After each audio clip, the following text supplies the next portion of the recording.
Have you ever tried to learn a new language? Ich bin ein Berliner. It takes time and effort. It doesn't come quickly.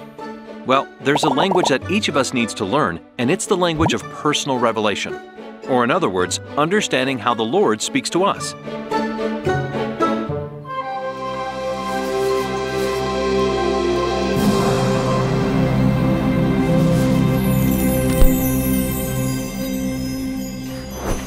It's April 1829 in Harmony, Pennsylvania. Joseph had the plates again and was trying to find the time to translate them. But between running a farm, building a cabin, earning money, helping his in-laws, and not having a permanent scribe, he was making very little progress. His wife Emma tried to help whenever she had time, but she was also very busy with all that she had to do. In frustration, Joseph cried unto the Lord to help him find a way to continue translating. And the Lord said he would provide. A miracle was about to happen. Meanwhile, back in Palmyra, Joseph's family had a new school teacher living with them. It was the custom back then to have the teacher live with one of the families. Awkward! This teacher's name was Oliver Cowdery. Oliver was a seeker, an honest seeker of truth. He'd heard stories about spiritual goings-on at the Smith home and began to ask questions of the family. At first, they were really hesitant to answer any questions because of all the mocking and rejection they'd received.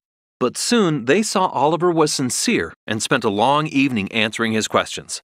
Afterwards, he spent the night alone pondering and praying. He cried unto the Lord in his heart and tuned in to feel and hear the answer. And the Lord spoke peace to his mind. Oliver had his answer that the message was true and that he would have the honor of writing for Joseph. What an incredible answer!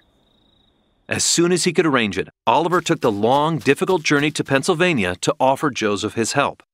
A couple of 100 miles back then, on foot, in the spring cold and mud, wasn't easy. Thus we see that both Joseph's and Oliver's prayers were answered, and God had put the right people in the right place where they were needed.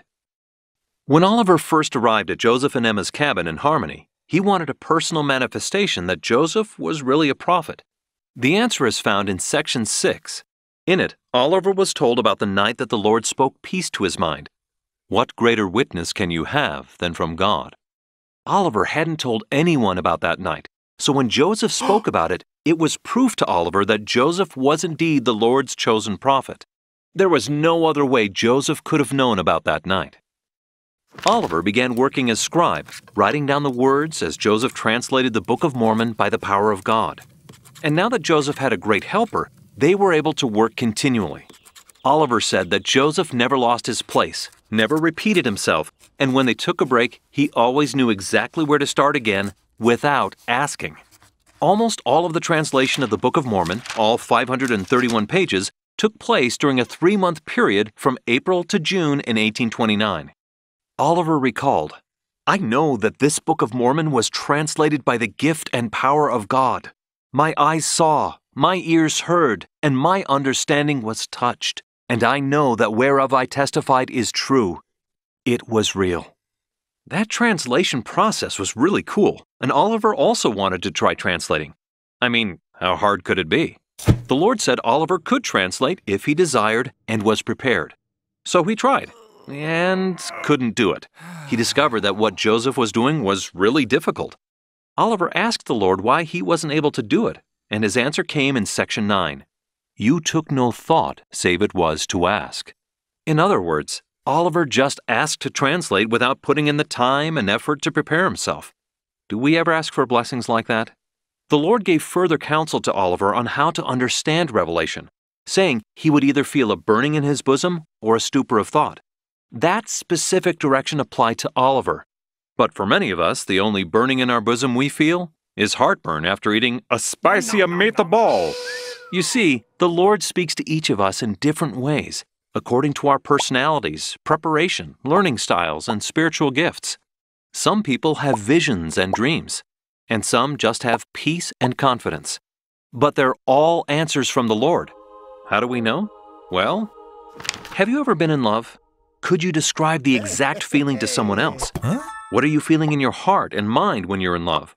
Well, it's really hard to describe. Yeah, for everyone it's different. And it may be as hard to define the feeling of love as it is to define exactly how you receive personal revelation. In Doctrine and Covenants Section 8, the Lord teaches He will tell us in our heart and mind by the Holy Ghost. Okay, but how does it feel when the Holy Ghost speaks to our heart? It could be a strong emotion, burning, peace, goosebumps, warm fuzzies, tears, as well as many other feelings. We're told in Galatians, some of the feelings we may have are love, joy, peace, gentleness, goodness, and faith. And what about when the Lord speaks to our mind? It could be inspiration, a flash of thought, a flood of knowledge, or a prompting to do something. Sometimes you may hear Him as you read the Scriptures, or even hear an actual voice, most often sounding like our own voice and thoughts. Or you might just have an uneasy feeling. Ooh. When we truly desire to learn how the Lord speaks to us, we can ask the Lord to teach us our personal language of revelation.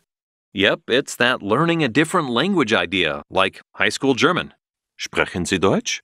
But though we all hear this personal language differently, our instructor is the master teacher. The more time and effort we devote to learning it and listening for answers, the more we can feel and hear the messages that come from God. The prophet has promised that we can learn our own language of revelation and know for sure, just like Joseph and Oliver learned, that we're listening to the Lord. Don't forget this lesson as the next episode deals with deception and confusion. In the meantime, ask the Lord how you can better hear Him. Thanks for watching. If you feel like this video has helped you on your path towards truth and Christian discipleship, share it and subscribe to the channel. And click on the little alarm bell to get notified when new videos come out. Most importantly, go study the Scriptures for yourself.